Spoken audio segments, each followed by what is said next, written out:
Padova non si è giocato soltanto in campo, per tutto il giorno tifosi veneziani e padovani hanno vagato per una Venezia nebbiosa, sfiorandosi a volte ma mantenendo comunque e per fortuna un atteggiamento di correttezza. Il nostro inviato Maurizio Crovato.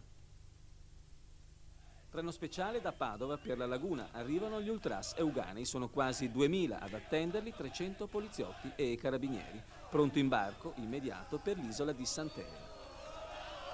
Ce la facciamo. Sì. Io sono notario, te sei notario. Ma c'è tanta rivalità tra voi e Venezia? Tantissima. I veneziani dicono: le galline dove sono? Come le galline dove sono? I pesci dove sono, che sono morti tutti ormai con quest'acqua.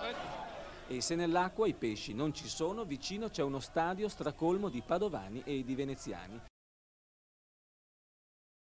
Derby da scintille di straordinaria intensità emotiva in un Pierluigi Penzo al massimo della capienza consentita, 15.000 sugli spalti, record di presenze e di incasso, circa 350 milioni, tifo alle stelle e in campo due squadre che si sono affrontate a viso aperto cercando la vittoria dall'inizio alla fine. Il Padova ha carezzato il sogno di espugnare il terreno lagunare esattamente per 71 minuti.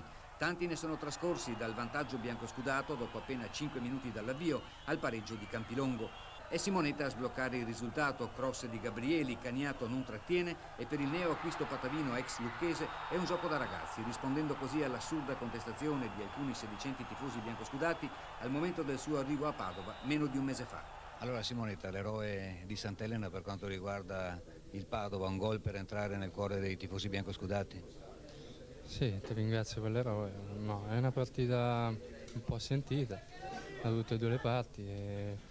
Abbiamo disputato una grande partita e purtroppo c'era un rammarico che potevamo chiudere la partita, comunque tutto sommato il risultato penso che sia giusto alla fine. È il primo gol fuori casa dall'inizio di questo campionato della squadra di Sandreani e Stacchini. Il Venezia accusa il colpo ma prende subito d'assalto l'area biancoscudata sfiorando il pareggio a più riprese con Lizzani, colpo di testa sul palo, poi con Bortoluzzi, Maiellaro, Rossi e Filippini, ma spesso la mira è sbagliata. Galderisi intanto cerca il raddoppio e lo manca d'un soffio, travolgente e irresistibile la sua azione personale, ma Caniato è piazzatissimo. Tutto lo stadio in piedi gli tributa un interminabile applauso. Alla mezz'ora il Venezia invoca il rigore per questo contrasto in area patavina tra Rosa e Bonaldi. L'arbitro Amendolia lascia correre. Ripresa. Bonaldi manca il bersaglio di un niente. In area biancoscudata si accendono mischie furibonde. In una di queste, a un quarto d'ora dal termine, il pallone finisce tra i piedi di Campilongo che ottiene il pareggio. È il suo settimo gol personale, ma quel che più conta, la fine delle sofferenze veneziane in campo e fuori.